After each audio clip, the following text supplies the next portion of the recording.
நான் அமெரிக்காவை நம்பியும் இல்லை, நான் இன்னொரு நாட்டையும் நம்பி இல்லை, நான் எல்லா நாடுகளையும் நான் டைரெக்டாக நான் வர்த்தகம் பண்ணிக்கிறேன் அப்படின்னு இந்த தைரியத்துடன் இன்றைக்கி சொல்கிறாங்க. அப்படின்னா காரணம் என்னென்னா, இவ்வளோ தூரம் பல நாடுகளோட கன்வெர்ட்டபிலிட்டி கொண்டு வந்தாங்க. ஏதோ ஒரு சரியான ஒரு பாதையில் இதற்கு ஒரு நல்ல தீர்வை கொண்டு வருவதற்காக காயை நகர்த்துவதாக நான் பார்க்குறேன். ஏன்னா இப்போ அவங்க இந்தியாவில் வந்து ஷீசன் அசைலம், இப்போ இந்த அம்மா இங்கேருந்து பேசுகிறதுக்கு இடம் கொடுக்குறாங்க அப்படின்னு சொன்னால் இந்த அம்மாவின் பாதுகாப்புக்கு இந்திய அரசாங்கம் உத்தரவாதம் கொடுத்திருக்கிறது நம்ம புரிஞ்சுக்கணும். ஸோ இதை வந்து நான் ஒரு பாசிட்டிவ் ட்ரெண்டாக பார்க்குறேன். ஒரு விருது கொடுக்க, ஏன்னா இதுக்கு முன்னாடி பட்டியலின சமுதாயத்துக்கு துரோகம் பண்ணுவாங்க திமுகவில்.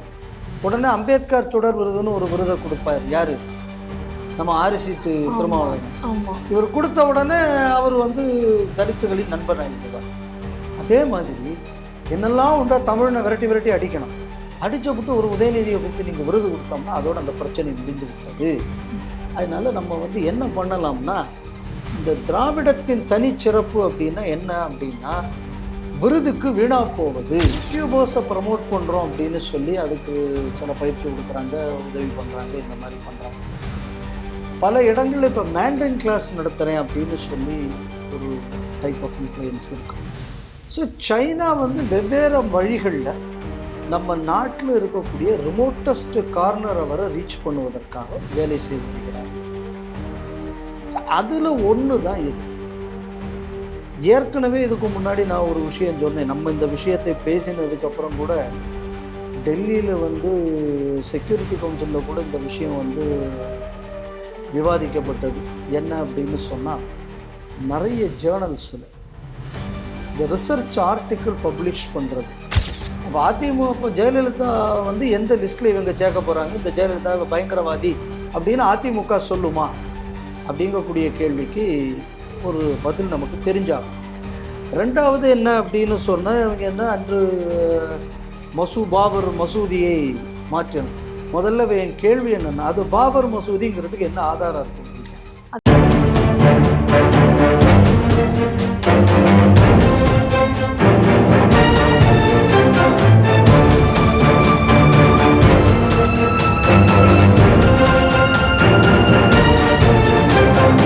ஸ்ரீ டிவி நேயர்களுக்கு வணக்கம். இன்றைய செய்திகள் சிந்தனைகள் நிகழ்ச்சிக்கு உங்களை வரவேற்கிறோம். இன்றைய செய்திகள்: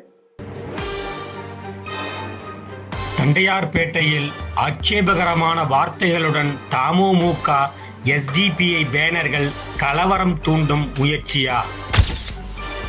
கந்துவட்டி சீனாக்காரர்கள் குறித்து திருச்சியில் என்ஐஏ விசாரணை. பெரியாறு அணை பராமரிப்பு பணிக்கு தளவாட பொருட்களை ஏற்றிச் சென்ற லாரிகள் கேரள எல்லையில் தடுத்து நிறுத்தம். பங்களாதேஷில் இன அழிப்பில் ஈடுபடுகிறார் முகமது யூனுஸ். காணொளி வழியாக நடந்த கூட்டத்தில் ஷேக் ஹசீனா. பிரிக்ஸ் கரன்சி குறித்து அமைச்சர் ஜெய்சங்கர் முக்கிய தகவல். இந்த செய்திகள் குறித்து நாம் திரு பாலகௌதமன் அவருடன் சிந்திக்க இருக்கிறோம். வாருங்கள் நேயர்களே. வணக்கம். வணக்கம் அம்மா. சென்னை தண்டையார்பேட்டையில் தமுமுக வைத்த பேனர்னால ஆட்சேபகரமான வார்த்தைகள் இருக்கிறது அப்படின்னு சொல்லி இந்து முன்னணி புகார் கொடுத்திருந்திருக்கிறார்கள். என்ன அப்படின்னு பார்த்தோம் அப்படின்னு சொன்னால், அதில் வந்து காவி பயங்கரவாதிகளால் இடிக்கப்பட்ட அப்படிங்கக்கூடிய ஒரு வார்த்தகத்தோட டிசம்பர் 6க்கான பேனராக அதை வைத்திருந்தார்கள். அதில் வந்து அந்த ஏற்கனவே நம்மளால் இடிக்கப்பட்ட அந்த அது வந்து கும்மட்டம் அது வந்து அதில் பிக்சராக பேக்ரவுண்டில் போட்டு, இது காவி பயங்கரவாதிகள், கீழே வந்து சங் பரிவார்களால் இடிக்கப்பட்டது அப்படின்னு எல்லாம் சொல்லி அதில் போட்டிருந்தாங்க. அதே போல் தமுமுகவை தவிர அதுக்கு பக்கத்திலே வந்து அதிமுகவும் அதே போல் ஒரு பேனரை வைத்திருந்தார்கள். அவங்க பேனரில் வந்து இந்த பிக்சர்கள்லாம் இல்லாட்டியும் கூட இந்த மாதிரியான நினைவு நாள் அப்படிங்கிற மாதிரி டிசம்பர் 6ங்கிறது. அதுக்கு பக்கத்துலேயே எஸ்டிபிஐனுடைய பேனரும் இதே போல் வைக்கப்பட்டிருந்தது. இந்த பேனர்களை எடுக்கிறதுக்கு கோரி இந்து முன்னணி மனு கொடுத்திருந்திருக்கார்கள். அதற்காக மாநகராட்சி அதிகாரிகள் அங்கே வந்து இந்த பேனர்களை எடுக்குமாறு கூப்பிடவே, அந்தந்த அமைப்பை சார்ந்தவர்கள் வந்து இதை நாங்கள் எடுக்க மாட்டோம் அப்படின்னு சொல்லி அங்கே வாக்குவாதம் நடந்திருக்கிறது.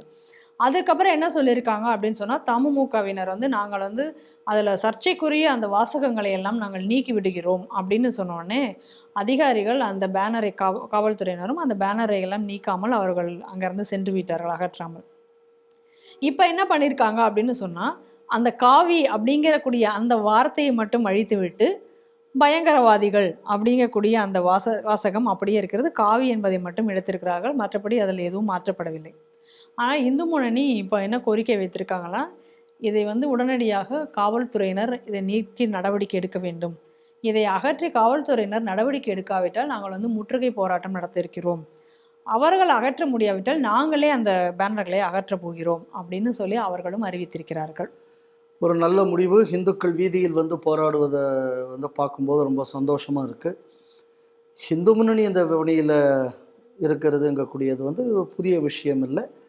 தொடர்ந்து சமுதாயத்திற்காக பலகாலமாக இந்துக்களுக்குன்னு போராடி வரக்கூடிய அமைப்பு. அதனால் ஹிந்து முன்னணிக்கு ஸ்பெஷல் கிரெடிட்னே கிடையாது. ஏன்னா ஹிந்து முன்னணி இதற்கானவே உள்ள அமைப்பு. அதனால் ஹிந்து முன்னணி தன் கடமையை செய்து வருகிறது.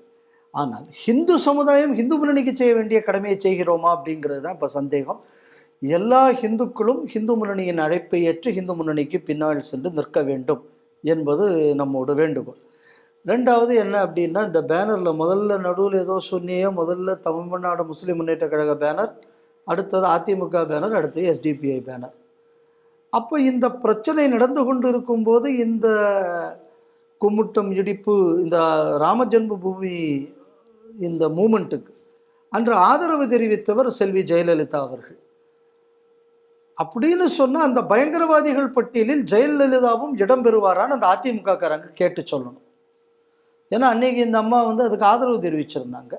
அப்போ அதிமுக இப்போ ஜெயலலிதா வந்து எந்த லிஸ்ட்டில் இவங்க சேர்க்க போகிறாங்க, இந்த ஜெயலலிதா பயங்கரவாதி அப்படின்னு அதிமுக சொல்லுமா அப்படிங்கக்கூடிய கேள்விக்கு ஒரு பதில் நமக்கு தெரிஞ்சாகும். ரெண்டாவது என்ன அப்படின்னு சொன்னால், இவங்க என்ன அன்று பாபர் மசூதியை மாற்றின.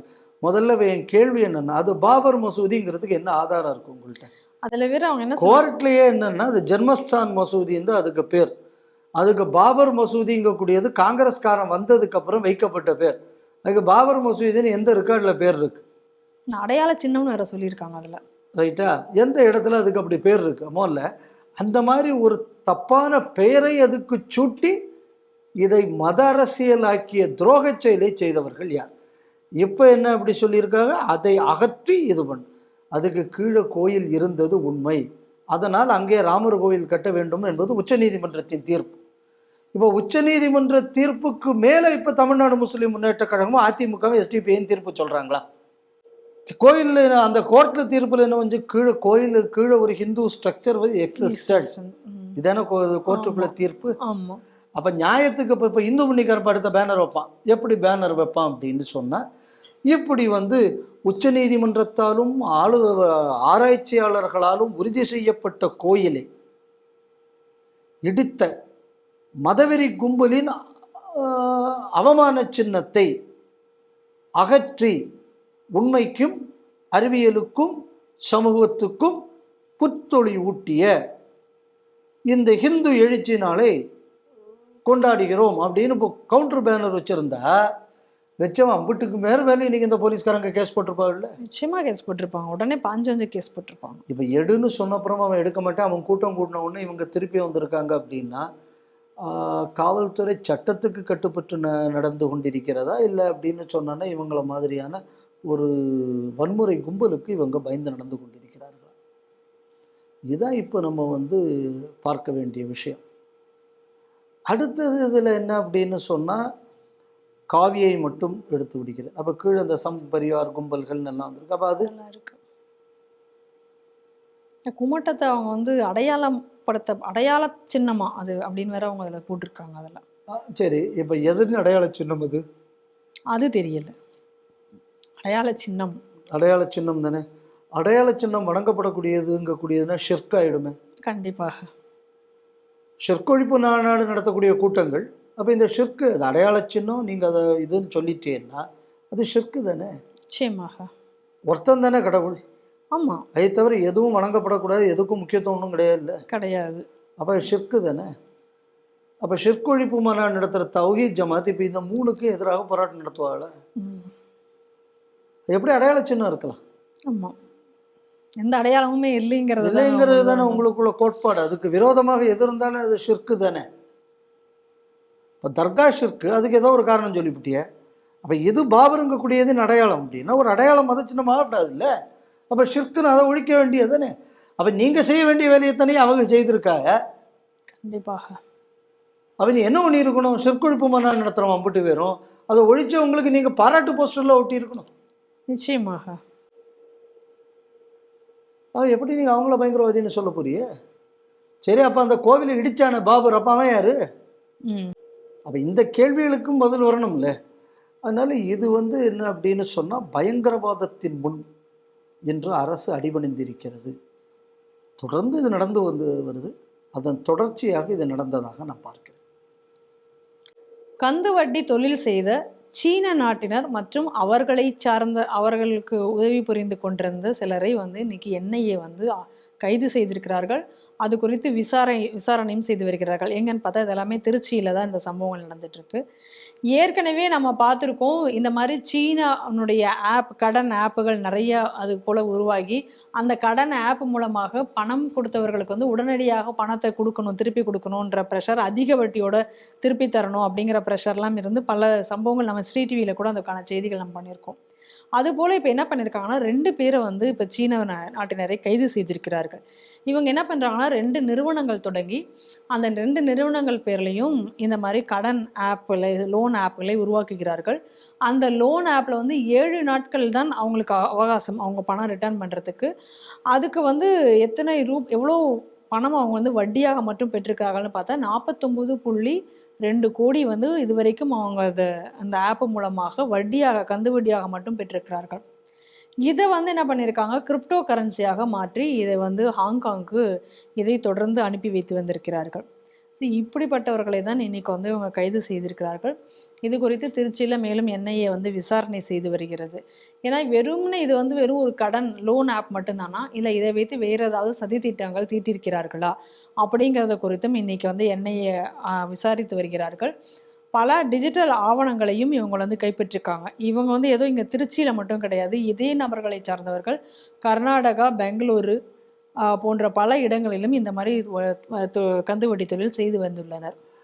ஏற்கனவே இதை பற்றி நம்ம ஸ்ரீ டிவியில் முதல்ல இந்த மாதிரி அந்த லோன் ஆப்பை பற்றி நான் சொல்லியிருக்கேன்னு நினைக்கிறேன். ஆமாம், அதான் குறிப்பிட்டேன். ஆமாம், அதனால இது தொடர்ச்சி தான். இது சைனா எப்படியெல்லாம் நம்ம நாட்டில் இது நீங்கள் ஏதோ உங்களுக்கு பணம் கொடுக்குறாங்க பணத்தை மாற்றுவதற்காக, இல்லைன்னா இந்த பணத்தை வேறு ஏதாவது ஒரு இதுக்கு டைவெர்ட் பண்ணுறதுக்காக, அந்த ஒரு நோக்கத்துடன் மட்டும் இந்த அமைப்புகள் செயல்படுவதில்லை. இதை நம்ம நல்லா புரிஞ்சுக்கணும். பாரத நாட்டில் இருக்கக்கூடிய குக்கிராமம் வரை சைனா தனக்குள்ள இன்ஃப்ளூயன்ஸை கொண்டு செல்வதற்காக பயன்படுத்தக்கூடிய வழிகளில் ஒன்று தான் இது. முன்னாடி நிறைய டென்டல் ரிலேட்டட் அப்ளையன்சஸ் இந்த மூலம் கொஞ்சம் இடங்களுக்கு ரீச் பண்ணாங்க. இப்போ பல யூடியூபர்ஸை ப்ரமோட் பண்ணுறோம் அப்படின்னு சொல்லி அதுக்கு சில பயிற்சி கொடுக்குறாங்க, உதவி பண்ணுறாங்க, இந்த மாதிரி பண்ணுறாங்க. பல இடங்களில் இப்போ மேண்ட்ரின் கிளாஸ் நடத்துகிறேன் அப்படின்னு சொல்லி ஒரு டைப் ஆஃப் இன்ஃப்ளூயன்ஸ் இருக்குது. ஸோ சைனா வெவ்வேறு வழிகளில் நம்ம நாட்டில் இருக்கக்கூடிய ரிமோட்டஸ்ட் கார்னரை வர ரீச் பண்ணுவதற்காக வேலை செய்து வருகிறார்கள். ஸோ அதில் ஒன்று தான் இது. ஏற்கனவே இதுக்கு முன்னாடி நான் ஒரு விஷயம் சொன்னேன். நம்ம இந்த விஷயத்தை பேசினதுக்கப்புறம் கூட டெல்லியில் செக்யூரிட்டி கவுன்சிலில் கூட இந்த விஷயம் விவாதிக்கப்பட்டது. என்ன அப்படின்னு சொன்னால், நிறைய ஜேர்னல்ஸில் இந்த ரிசர்ச் ஆர்டிக்கிள் பப்ளிஷ் பண்ணுறது, இதுக்கு பலரை பல காலேஜஸில் பல எஜுகேஷனல் இன்ஸ்டிடியூஷன்ஸில் அவங்களுக்கு என்ன அப்படின்னா நிறைய அந்த சயின்ஸ் ஜேர்னல், என்ன இப்போ இந்த பிஹெச்டி வாங்கினோன்னா 2 இன்டர்நேஷ்னல் ஜேர்னலில் 2 ஆர்டிக்கிள் பப்ளிஷ் பண்ணணுன்ருக்கு. ஸோ இந்த மாதிரி ஆர்டிக்கிள் பப்ளிஷ் பண்ணி இந்த ஜேர்னலுக்கு கொடுக்கறது, இதுக்கு ஒர்க் பண்ணுறது. இந்த ஜேர்னல்ஸை கண்ட்ரோல் பண்ணுறது சைனா, மேஜராக சில ஜேர்னல்ஸை. அப்போ இவங்களுக்குள்ள அக்சஸ் எல்லா எஜுகேஷனல் இன்ஸ்டிடியூஷன்ஸுக்கு இருக்கும். அதை வச்சு அது மட்டும் இல்லாமல் என்னென்னா, நம்ம நாட்டில் என்னெல்லாம் ரிசர்ச் நடக்குது, என்ன ஆங்கிளில் நடக்கிறது, இந்த எல்லா டீட்டெயிலும் இன்றைக்கி அவங்க கையில் போவதற்காக இந்த மாதிரி ஒரு செட்டப். ஸோ இப்படி நம்ம நாட்டில் இருக்கக்கூடிய ஈச் அண்ட் எவ்ரி ஆர்கன், இது எஜுகேஷனல் இன்ஸ்டிடியூஷன்ஸாக இருக்கலாம், இல்லை ரிசர்ச் ஆர்கனைசேஷன்ஸாக இருக்கலாம், இல்லை நான் சொல்கிற மாதிரி ஹெல்த் கேர் ஃபெசிலிட்டியாக இருக்கலாம், எதாக வேண்டும் என்றாலும் இருக்கலாம். இப்போ இதில் என்ன, இந்த லோனுங்கக்கூடியது முன்னாடி ஆப்பில் வந்திருந்தது. இப்போ இந்த ஆப்புங்கக்கூடியது இப்போ கம்ப்யூட்டர் பயன்படுத்தக்கூடிய இந்த மாதிரி இருந்து அது இந்த நொய்டா இந்த மாதிரி ஊரில் இருந்து பண்ணிக்கிட்டு இருந்தாங்க. இப்போ டைரெக்டாக B and C tier சிட்டிஸுக்கு வர அது கொண்டு போயாச்சு. ஸோ அப்போ அந்த எண்ட் ரீச்சுங்கக்கூடியது இப்போ திருச்சின்னா ஒன்று அங்கே பக்கத்தில் இருக்கிற லால்குடி, அந்த சைடில் புள்ளம்பாடி, இந்த பக்கம் தோகமலை, இந்த பக்கம் குளித்தலை, இப்போ இதுவரை அவங்க ரீச் வந்துச்சு. ஏன்னா 2 பேர் Chinese nationals located in Trichy. அப்போ இவன் ஆப்ரேட்டிங் ஏரியா எங்கே வரும் வந்துருச்சு பாருங்கள். முன்னாடி ஆப்ரேட்டிங் ஏரியாஸ் பெரிய மேஜர் சிட்டிஸாக இருந்தது. இப்போ ஆப்ரேட்டிங் ஏரியா கீழே இருக்கக்கூடிய ஹிண்டர்லேண்ட் வர போயிடுச்சு. இப்போ நாளைக்கு வந்து இதில் வரக்கூடிய தொடர்பை வச்சு நாளைக்கு இதுக்கு எதிராக போராட்டம், அதுக்கு எதிராக திருப்பி விடுறதுக்கு இப்போ அவங்களுக்கு வந்து ஈஸி. இப்போ அதுக்கு பணம் வேணுமா, இதில் வர்ற பணத்தை டைவெர்ட் பண்ணி விட்ருங்க. ஸோ இப்போ இதுக்கு முன்னாடி ப்ராக்சியாக இந்த இடதுசாரி பயங்கரவாதி இல்லை இந்த மிஷினரி ஜிகாதி இவனுங்களை வச்சு பண்ணிக்கிட்டு இருந்தது. இப்போ டைரெக்டாக நானே பீப்புள் கான்டாக்ட் வச்சுக்கிறேன். So that will be more effective. இப்போ அந்த அளவில் வந்து சைனா வந்து ஊடுருவி இருக்கிறது சமுதாயத்தில் அப்படிங்கக்கூடியதான் நம்ம இதில் பார்க்கணும். அதனால் நான் வந்து இதை ஏதோ வந்து மக்கள் பணத்தை ஏமாற்றுவதற்காக, எஸ் அது ஒரு போர்ஷன். ஆனால் இதோட நோக்கங்கக்கூடியது என்னென்னா, எப்படி ஒரு அன்ரீச்டு பாப்புலேஷனை they are trying to reach, number 1. Number 2, நாளைக்கு சைனா ஏதாவது ஒரு இந்தியாவில் ஒரு அயோக்கியத்தனம் பண்ணணும்னு நினச்சாச்சு அப்படின்னா அதை டீட்டெயில்டாக இப்போ வந்து 2 பக்கமும் ஃபீட்பேக் இருக்கும். இப்போ இங்கே உள்ள எல்லா இப்போ உங்களோட சொசைட்டிஸை பற்றி, உங்களோட கம்யூனிட்டிஸை பற்றி, இதோட ஃபங்க்ஷனிங்கை பற்றி, உங்களோட பொலிட்டிக்கல் நேச்சர் பற்றி எல்லா விதமான விவரங்களும் இப்போ அவங்களுக்கு சேகரிக்கிறதுக்கும் இடமாச்சு. சேகரித்து என்ன மாதிரி அதுக்கு வந்து வேலை செய்யணுங்கிறத கொண்டு அந்த வேலையை கொண்டு சேர்ப்பதற்கும் இது வந்து அவங்களுக்கு ஒரு லைன் ஆச்சு. ஸோ அதனால் இது வந்து 2-வே கம்யூனிகேஷனுக்கான ஒரு நெட்வொர்க்கோடு ஒரு நோடு, அப்படி தான் நான் இந்த விஷயத்தை பார்க்குறேன். இது என்னையே விசாரித்து இருக்கிற அப்படிங்கக்கூடியதில் நம்ம ரொம்ப சந்தோஷப்பட வேண்டியது. ஏன்னா இந்த மாதிரியான இஷ்யூ நம்ம பலதும் நம்ம சொல்லியிருக்கோம். ஆனால் இது மாநில அளவில் இந்த நம்ம அரசாங்கம் இதுக்கு அவ்வளோ பெரிய முக்கியத்துவம் கொடுத்ததாக தெரியலை. ஆனால் தேசிய அளவில் உள்ள ஒரு பிரச்சனை என்பதை இன்று மத்திய அரசு புரிந்து கொண்டு இந்த வேலையை செய்திருக்காங்க. அதுக்கு நம்ம என்னையை பாராட்ட வேண்டும். எப்படியெல்லாம் தேச துரோக நடவடிக்கைகளை செய்யலாம் என்பதற்கு இந்த மாதிரியான டூல் கிட்டெல்லாம் நம்மளும் படிக்கணும். ஏன்னா எப்படி அதை கவுண்ட்ரு பண்ணணும், இந்த மாதிரி உள்ள விஷயம் வராமல் இருக்கிறதுக்கு எந்த மாதிரியான அரசுக்குள்ள திட்டங்கள் இருக்கணும், அதை தீட்டுவதற்கான வசதிகளையும் அதை தீட்டுவதற்கான முனைப்பையும் அரசாங்கங்கள் ஏற்படுத்திக்கணும்னு நினைக்கிறேன். பெரியார் அணை பராமரிப்புக்கு தளவாட பொருட்களை ஏற்றிச் சென்ற லாரிகளை கேரள வனத்துறையினர் தடுத்து நிறுத்தியிருக்கிறார்கள். வல்லக்கடவு பகுதியில் சோதனை சாவடி கிட்ட வரும்பொழுது இந்த லாரிகளை தடுத்து நிறுத்தியிருக்கிறார்கள். ஏற்கனவே வந்து என்ன அப்படின்னு சொன்னால், அந்த முல்லை பெரியார் அணை அதாவது அதனுடைய பராமரிப்பு அப்படிங்கிறது தமிழகத்திற்குத்தான் உள்ளது. தமிழகம் தான் அதை பராமரிப்பு பணியை செய்து வருகிறார்கள். ஆனால் தொடர்ந்து வந்து அங்கே போய் பராமரிப்பு பணி பண்ணுவதற்கு இந்த கேரள வனத்துறை அனுமதிப்பதில்லை. இந்த பிரச்சனை என்பது நீண்ட நாளாக இது வந்து இருந்து கொண்டிருக்கிறது. கிட்டத்தட்ட இது 7 மாதங்களாக இந்த பராமரிப்பு பணிக்கு போக முடியாத ஒரு சூழ்நிலை இருந்து கொண்டிருக்கிறது. இந்த நிலையில் இந்த பக்கத்திலிருந்து நீர்வளத்துறையினர் கேரள நீர்வளத்துறையினருக்கு கடிதங்கள்லாம் எழுதி இந்த தேதியில் நாங்கள் வந்து இங்கே பராமரிப்பு பண்ண வேண்டியிருக்கு, 11 பராமரிப்பு பணிகள் இருக்குது, அதில் முதல்ல ஒரு 5-6 பணிகளை நாங்கள் செய்கிறோம், அதற்கான ஒரு குறிப்பிட்ட பொருட்களை மணல் அந்த மாதிரி சிலவற்றை ஏற்றி செல்வதற்காக முயன்றிருக்கிறார்கள். அந்த கடிதத்திற்கு எதுவும் பதில் கடிதம் தராத நிலையில் சரி இவங்க கடிதம் அனுப்பியாச்சு, அனுமதி கொடுத்துருவாங்கங்கிற நம்பிக்கையில் போன பொழுது தான் இதை வந்து மீண்டும் தடுத்து நிறுத்தியிருக்கிறார்கள். ஏற்கனவே உச்சநீதிமன்றம் இந்த மாதிரியான பராமரிப்பு பணிகளுக்கு தடை விதிக்கக்கூடாது அப்படின்னு சொல்லி உத்தரவிட்டும் கூட கேரளா வந்து இது வரைக்கும் அதற்கு அனுமதி தர மறுக்கிறது அப்படின்னு சொல்லி அதை இப்போ இன்னைக்கு செய்தியாக அது வந்திருக்கிறது. இப்போது வீரம் பேசுபவர்கள்லாம் இப்போ என்ன பேசுவாங்கன்னு தெரியாது. இப்போ வந்து விவசாயி செத்து போகிறான் உயிரோடு இருக்காங்கிறதெல்லாம் பற்றி இப்போல்லாம் கவலை கிடையாது.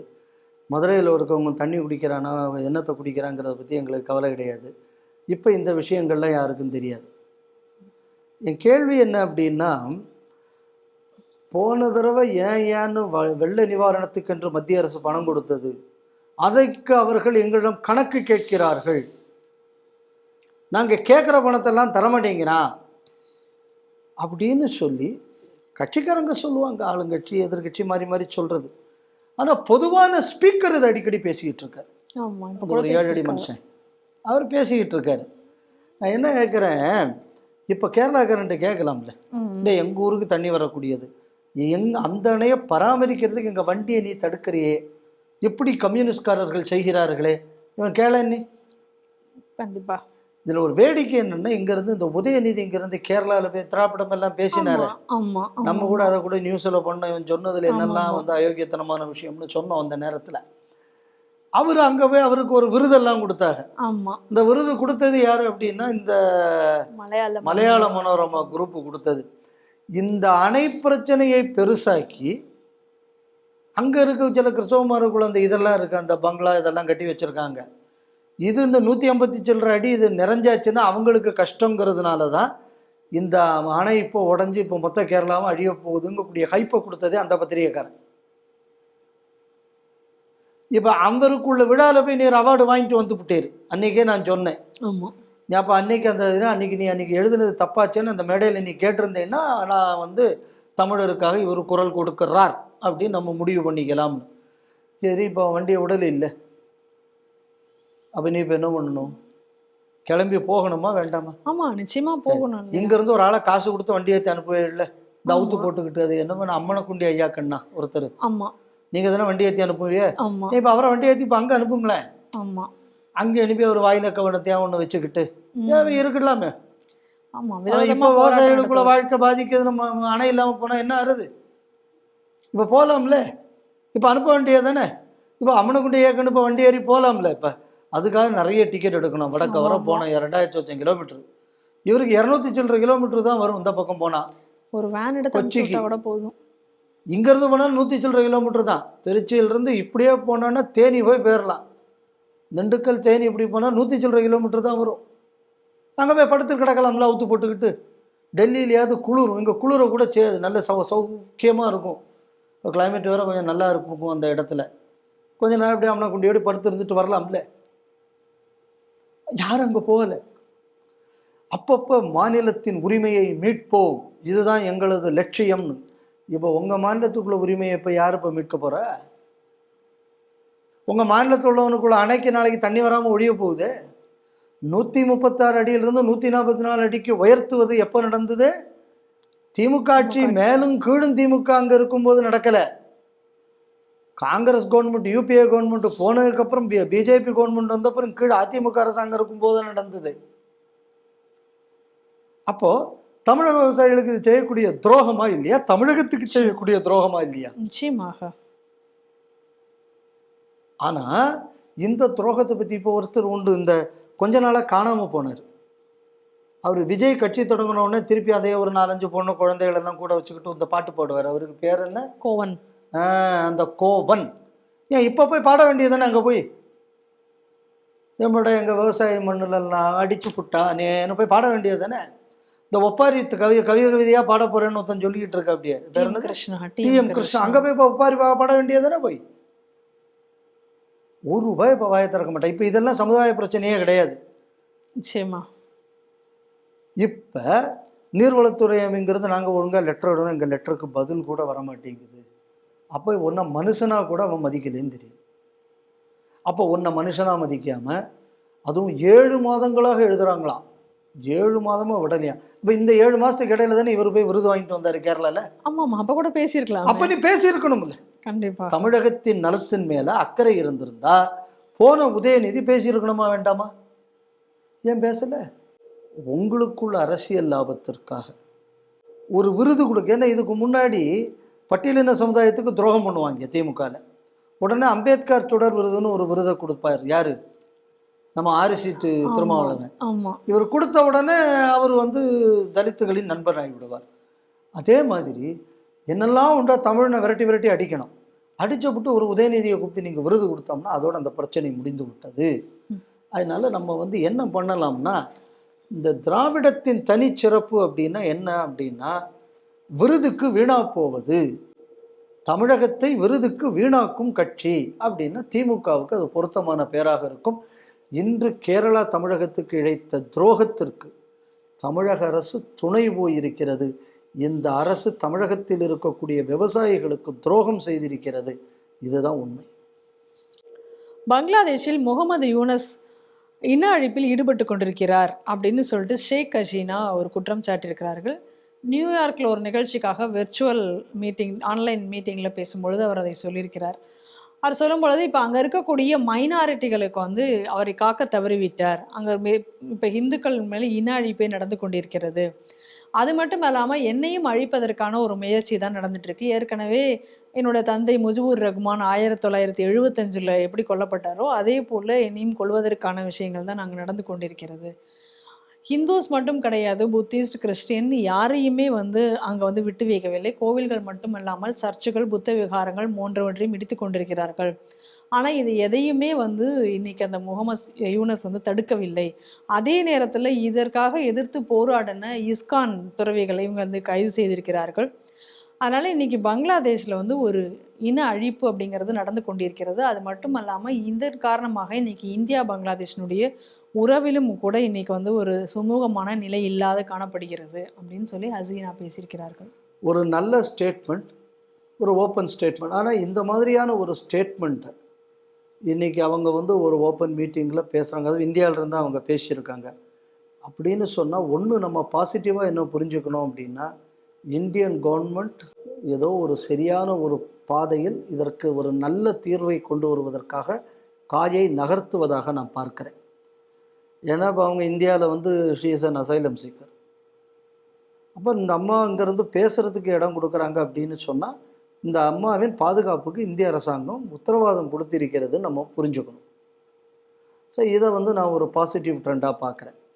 ரெண்டாவது, இந்த வெளிநாட்டில் ஆளை வச்சு பேசக்கூடியது, இது வந்து இந்த ஜென்ரலாக இந்த அமெரிக்காக்காரன் இந்த இவனுங்கள்லாம் பண்ணக்கூடியது. இன்றைக்கி இவனுங்க என்ன தப்பாக செய்வார்களோ, தப்பான விஷயத்துக்கு எப்படி இந்த பயன்படுத்துகிறாங்களோ, சரியான விஷயத்துக்கு இன்று இந்தியாவும் இவர்களைப் போல் பயன்படுத்தி இருக்கிறது. அது வந்து நான் ரொம்ப பாராட்டப்பட வேண்டிய விஷயமாக பார்க்குறேன். மூணாவது, அந்த அம்மாவோட ஸ்டேட்மெண்ட்டில் ஒரு இன அழிப்பு அப்படின்னு சொல்லியிருக்காங்க. ஸோ ஒரு இன அழிப்பு அப்படின்னு சொல்லியாச்சுன்னா there is always a scope. நாளைக்கு இந்த இன அழிப்பை நிறுத்துவதற்கு, இதனால் பக்கத்து நாட்டுக்கு பாதிப்பு வருகிறது அப்படின்னு சொன்னால், நாளைக்கு இந்தியா ஒரு ஆக்ஷன் எடுப்பதற்கு இது வந்து ஒரு முகாந்திரமாகவும் அமைவதற்கு வாய்ப்பு இருக்கிறது. ஸோ அதற்கான அடித்தளத்தை இந்திய அரசு செய்வதாக நான் பார்க்குறேன். அப்புறம் இந்தியாவில் இப்போ வந்து பார்த்திங்கன்னா ஒரு ரைசிங்காக ஒரு சென்டிமெண்ட்டு பல இடங்களில் இப்போ வந்து திருப்புராவில் வந்து ட்ரேடர்ஸ் யூனியன் இனிமேல் நாங்கள் வியாபாரம் பண்ண மாட்டோம் பங்களாதேஷ்காரனோட.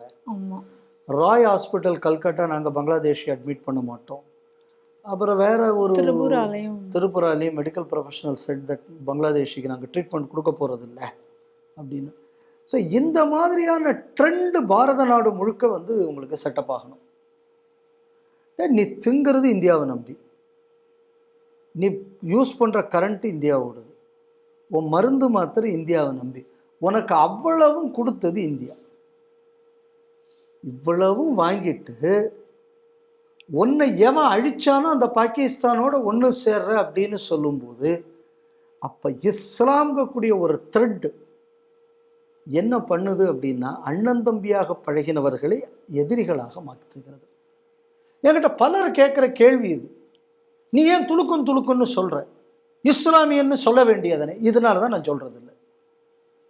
அவன் துலுக்கனாக இருக்கும்போது அவன் பாகிஸ்தானின் அடக்குமுறைக்கு எதிராக வங்காள மொழியை பாதுகாக்க வேண்டும், என் வங்க பண்பாட்டை நான் பாதுகாக்க வேண்டும். மதத்தின் அடிப்படையில் நான் என் வழிபாட்டில் வேணால் நான் துலுக்கனா போயிருக்கலாம், அதுக்குன்னு என் மொழி, என் டிஎன்ஏ மாறிடுமா? இதுதானே என் பங்களாதேஷ் லிபரேஷன் போராட்டமே. அப்போ சொந்த பண்பாடு, சொந்த மொழி, சொந்த நண்பர்கள், இவ்வளவு நாள் பழகின பழக்க வழக்கங்கள், இது எல்லாத்தையுமே அழிப்பது இஸ்லாம். ஆனால் அவன் துலகனாக இருக்கும்போது அவனுக்கு அந்த பிரச்சனை இல்லை. ரெண்டு பக்கமும் அவன் போயிட்டான், வந்துக்கிட்டாங்க. அதனால தான் நான் சொல்கிறேன், இந்த துலுக்கனாக இருக்கும்போது நீ வந்து நல்லவனாக இருப்ப. நீ என்னைக்கு இஸ்லாமியராகிறியோ அன்னைக்கு உனக்கு வந்து உன் சொந்த பண்பாடு மேலே, உன் மொழி மேலே, உன் இது மேலே இருக்கக்கூடிய பற்றுதல்கள் நீங்குகிறது. இது நீங்கிறதுனால நீ வேற ஏதோ ஒரு ஆளுக்கு ஒன்றை நீ ஐடென்டிஃபை பண்ணிக்கிற. நீ அரபு நாட்டு உமர் உனக்கு சொந்தமாயிடுறான், கோபாலபுரத்து உதயநிதி உனக்கு காஃபியர் ஆயிடுறான். நான் என்ன நினைக்கிறேன்னா, நீ உமராகிறதுனால கோபாலபுரத்து உதயநிதி உனக்கு சொந்தக்காரனாவே இருந்துட்டு போட்டுமே, என்ன பிரச்சனை? நான் உதயநிதியும் உமரும் ஒன்னா இருக்கணும்னு நான் நினைக்கிறேன். அப்ப அவன் துலுக்கனாக இருக்கணும். உமர் என்னைக்கு இஸ்லாமியனான துலுக்கன்ல இருந்து அப்ப என்ன ஆகுதுன்னா, அங்க இருக்கிற உமர் அப்துல்லா சொந்தக்காரன் ஆயிடுறான், உதயநிதி காஃபியர் ஆயிடுறான். இன்னைக்கு அந்த அம்மா சொல்லி இருக்கிறது, எங்க அப்பாவையும் கொன்றார்கள். அவங்க அப்பா தான் அந்த வங்காள மொழிக்கு உள்ள ஐடென்டிட்டியை பெற்றுக் கொடுத்தார். ஆனால் அவருக்கு பங்கபந்துன்னு பேர். பட் அவரும் பல அயோக்கியத்தனம் பண்ணார். நான் அந்த பாயிண்ட்டுக்கு போகல, நம்ம இந்த மொழி விஷயத்துக்குள்ள மட்டும் நிற்கிறேன். ஏதோ அவர் செயின்ட்டுலாம் சொல்ல முடியாது. ஏன்னா சுகவர்த்தி டைரக்ட் ஆக்ஷன் பண்ணும்போது அவர் கூட இருந்ததுதான் இவ அப்பா. சரி, அதுக்கப்புறம் இந்தியா இவ்வளவு உதவி கொடுத்து மீட்டு கொடுத்ததுக்கு அப்புறம் ஒட்டுமொத்த ஜிகாதி நடவடிக்கைகளையும் கட்டுப்படுத்த தவறியவர் அவர். அதற்கு இந்திய அரசாங்கமும் ஒரு காரணம். ஏன்னா இந்திய அரசாங்கம் அதுக்கப்புறம் என்ன செய்திருக்கணுமோ ப்ராப்பராக அதை செய்யாமல் விட்டது இந்திய அரசாங்கத்தின் தப்பு. ஸோ அதனால் அந்த பாயிண்ட்டுக்குள்ளே நான் போக விரும்பலை. இந்த வார்த்தையை அவங்க சொல்லும்போது நம்ம என்ன பண்ணியிருக்கணும், அவருக்கு எங்கள் அப்பாவையும் கொன்றார்கள். அப்போ என்ன காரணம்? தாய்மொழியை மீட்டு கொடுத்தவர் கொல்லப்பட்டார். அப்போ தாய்மொழியை அழித்தது யார்? இஸ்லாம் என்பது தாய்மொழியை அழித்தது. அப்போ இஸ்லாத்துடன் அவர் இருந்த காலத்தில் அவர் சொந்த பங்களாதேஷிகளை கொன்ற சுகவர்த்தியுடன் இருந்தார். அவர் தன்னை துலுக்கன் என்று உணரும் போது அவர் மொழிக்காக தனக்குள்ள ஏன்னா அப்போ இவங்கெல்லாம் காஃபியர் ஷிக்கரு திட்ட தொடங்கினாங்க. ஏன்னா அவர் வங்காள மொழியை பற்றி சொல்லி விட்டார் என்பதற்காக. நானும் அதுதான் சொல்கிறேன். ஜைனுலாப்தீனோ இல்லை ஜவஹர்லாவோ இவ்வளோ அங்கேருந்து ஒன்று இம்போர்ட் ஆகலையே. இவர்கள் இஸ்லாமியர்கள் அப்படின்னு தங்களை அடையாளப்படுத்தும் போது தான், நான் துலுக்கம் இல்லை நான் இஸ்லாமியன்னு சொல்லும் போது இவங்களுக்கு இந்த பிரச்சனை வருது. இல்லைன்னா உங்களுக்கு இந்த பிரச்சனை வராது. நீதிபதி இஸ்மாயிலையும் கூட ஒருத்தன் ராமாயணம் பேருரை ஆற்றிட போகிறான். அஷ்வக்குல்லா கான் மாதிரி ஒரு கையில் பைபிளையும் ஒரு கையில் குரானையும் ஒரு கையில் கீதையும் வச்சுக்கிட்டு ஒருத்தனை தூக்குமேடை ஏறிட போகிறான். அவர்கள் துலுக்கர்களாக இருந்தார்கள், இஸ்லாமியர்களாக மாறவில்லை. இஸ்லாமியராக மாறும்போது இந்த பிரச்சனை வருது. அந்த விஷயத்தை இன்னைக்கு இந்த அம்மா ஹைலைட் பண்ணியிருக்கு. அதாவது இஸ்லாமியராக எங்கள் அப்பா இருந்த காலத்தில் நேரடியில் இருந்தேன், துலுக்கனாக இருந்த காலத்தில் வங்க மொழியை மீட்டு கொடுத்தார்.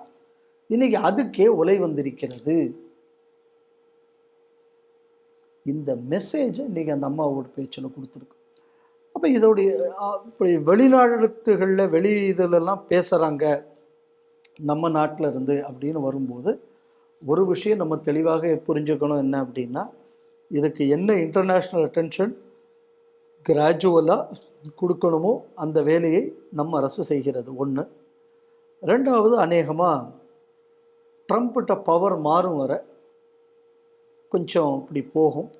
அதுக்கப்புறம் கொஞ்சம் கடுமையான நடவடிக்கைகள் அரசிடமிருந்து இருக்கும் என்று எதிர்பார்ப்பதற்கு இந்த பயிற்சி ஒரு காரணமாக இருக்கிறது. பலர் எழுதுவாங்க, உடனடியாக படையெடுத்து போட வேண்டியது, இதை எடுத்து போட வேண்டியதுன்னு. நம்ம நாட்டில் எக்கச்சக்க எக்ஸ்போர்ட்ஸ் இருக்காங்க.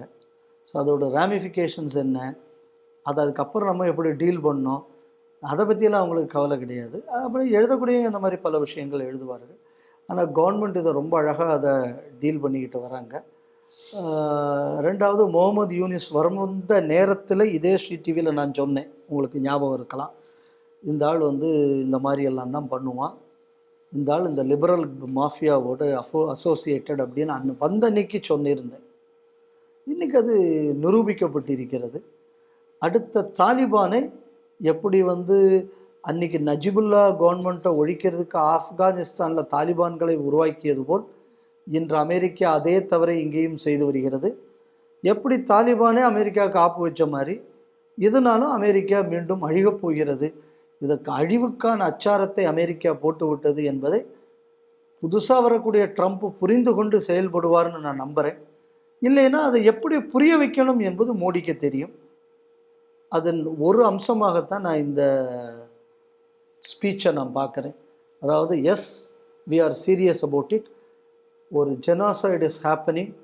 So we will be forced to take some action. இந்த ஆக்ஷன்னா என்னங்கக்கூடியதை இன்டர்நேஷ்னல் அண்ட் டிப்ளமேட்டிக் கம்யூனிட்டி புரிஞ்சுப்பாங்க அப்படின்னு நான் நம்புகிறேன். இல்லைன்னா அது எப்படி புரிய வைக்கணுமோ அதை இந்தியா அப்படி புரிய வைக்க வேண்டும் என்பது என்னோட அபிப்பிராயம்.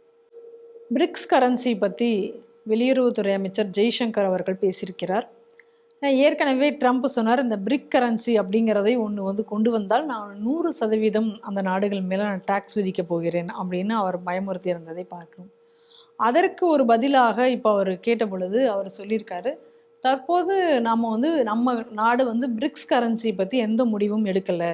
ஏன்னா இப்போ நம்மளுடைய ஃபோக்கஸ் எல்லாமே எதில் இருக்குது அப்படின்னு சொன்னால், நம்ம நாட்டு கரன்சி, நம்ம நாட்டு ருப்பி, அதை எவ்வளோ தூரம் நம்ம வலுவுள்ளதாக ஆக்க போகிறோம், அதை தான் நம்ம இப்போ பார்த்துட்ருக்கோம். இப்போ பிரிக்ஸ் நாடுகளுக்கு நாடுகளுக்கு இடையே இந்த கரன்சி அப்படிங்கிறது மேலும் கூட பல பொருளாதார சிக்கல்களை அந்த செக்டாரில் ஏற்படுத்தலாம். அதனால் அதனுடைய விளைவுகள், சாதக பாதகங்கள் எல்லாத்தையும் நம்ம ஆலோசிக்காமல் அதை முடிவு எடுக்க முடியாது. ஆனால் அதே சமயத்தில் இப்போ நம்ம அந்த டீடாலரைசேஷன் அப்படிங்கிறதையும் விட நம்ம இந்தியன் ருப்பியை எந்த அளவுக்கு இன்னும் ஸ்ட்ராங்காக ஆக்கப் போகிறோம், அதில் தான் நம்மளுடைய கவனம் இருக்கிறது அப்படின்னு தெளிவுபடுத்தியிருக்கிறார். இது ஒரு நல்ல ஸ்டேட்மெண்ட்டாக பார்க்குறேன். இதை இடதுசாரிகள் சிலர் ஏதோ அமெரிக்காவுக்கு முன்னாடி ஜெய்சங்கர் கவுந்துட்டாருங்கிற மாதிரி எல்லாம் எழுதிக்கிட்டு இருக்காங்க. அதையும் நான் பார்த்தேன். ஒரு விஷயம் நல்லா புரிஞ்சுக்கணும். பிரிக்ஸ் கரன்சி வந்தாச்சுன்னா என்ன ஆகும் அப்படின்னா, இன்றைக்கி அமெரிக்காவுக்குள்ள இடத்துல சைனா உலகத்தில் ஏகாதிபத்தியத்தை செலுத்தும். ஏன்னா இந்தியா, ரஷ்யா, பிரேசில் இந்த நாடுகளோட எக்கானமி புட் டுகெதர் சைனாவுக்குள்ள எக்கானமி கிட்ட கூட வராது. ஸோ ஆட்டோமேட்டிக்காக அது யாருக்கு லாபமாக போகும்? சைனாவுக்கு தான் அது லாபமாக வரும். இதை அழகாக புரிந்து கொண்டாங்க. ரெண்டாவது, அவர் சொன்ன ஒரு வார்த்தையோட சூட்சமத்தை யாரும் புரிஞ்சுக்கல. I am working to strengthen Indian economy, அவ்வளோதானே அவர் சொல்கிறார். இந்தியன் கரன்சி பாருங்க, பல நாடுகளோட ருப்பிக்கு டைரக்ட் கன்வெர்டபிலிட்டி கொண்டு வந்துட்டாங்க, ஆல்ரெடி கொண்டு வந்துக்கிட்டு இருக்காங்க. இப்போ ஸ்ரீலங்காவில் டைரக்ட் கன்வெர்டபிலிட்டி, இந்த துலுக்க நாடுகளில் 1-2 நாடுகளில் டைரக்ட் கன்வெர்டபிலிட்டி வந்தாச்சு, ருப்பிக்கு டைரக்ட் கன்வெர்டபிலிட்டி. இப்படி பல நாடுகளில் ருப்பி டைரக்ட் கன்வெர்டபிலிட்டி கொண்டு வரும்போது ஆட்டோமேட்டிக்காக என்ன ஆகும் அப்படின்னு சொன்னால், எங்கெங்கெல்லாம் டாலர் பஞ்சாயத்து இல்லையோ அங்கெல்லாம் இந்தியன் கரன்சியை டைரெக்டாக போகிற மாதிரி வந்துட போகுது.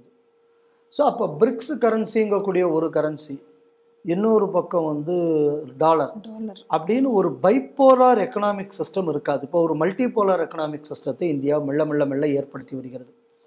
அப்போ எந்த நாடும் ஆதிக்கம் செலுத்த முடியாது. நிச்சயமாக எந்த நாட்டுக்கு என்ன உண்டோ அவங்க உழைப்புக்கு ஏற்ற மாதிரி அந்தந்த நாடு. அமெரிக்காவும் சுரண்ட வேண்டாம், சீனாவும் சுரண்ட வேண்டாம். அப்போ இதுதான் உண்மையான ஒரு இண்டிபெண்ட் பாலிசி.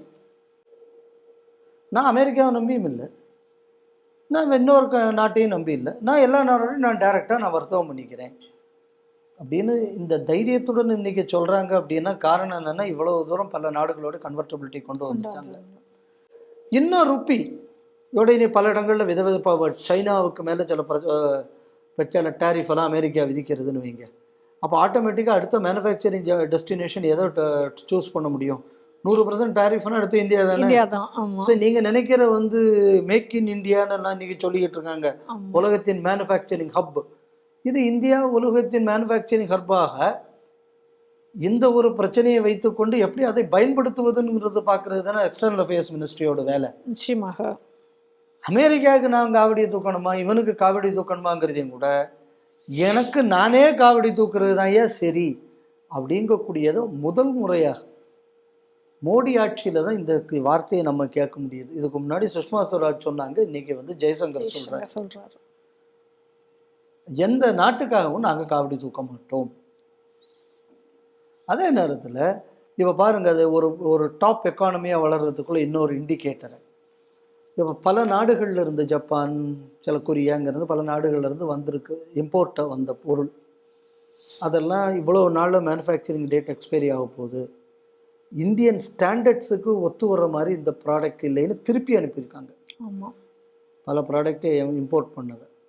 ஜென்ரலாக இதெல்லாம் டாமினன்ட் கண்ட்ரிஸ் தான் செய்யும். அமெரிக்கா இந்த மாதிரி செய்யும். வேறு நாடுகள் ஏதோ உள்ளதை கிடச்சா பரவாயில்ல, எங்கள் மார்க்கெட் இந்த செக்மெண்ட்டு தான் எங்கள் மார்க்கெட்டு, ஓட்டி விடு, மக்களுக்கு என்ன போனால் என்ன, இன்னும் சுகர் கூடினா என்ன, இல்லை வேற ஏதாவது கூடினா என்ன, அதை பற்றியெல்லாம் கவலைப்படாது. ஏன்னா அவனுக்கு சர்வைவலே பிரச்சனை. கரெக்ட். அப்படி இருந்த இந்தியா இன்னைக்கு இந்த மாதிரியான ஒரு நிலைப்பாடை எடுக்கிறது அப்படின்னு சொன்னால், எனக்கு ஏன் பிரிக்ஸு நாணயம் வேணும், ஏன் தனி நாணயத்திலேயே நான் உலகத்தை ஆள்றேன் அப்படிங்கக்கூடிய ஒரு ஃப்யூச்சரில் rupee should be a major currency.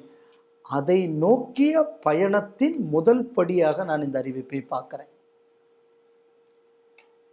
அதுக்கப்புறம் நீங்கள் வளர்த்து விட்டுக்கிட்டு இன்னொருத்தருக்கு நீங்கள் சாமரம் வீச, இப்படி தான் உலக அமெரிக்கன் கரன்சியை வளர்த்தி விட்டுச்சு.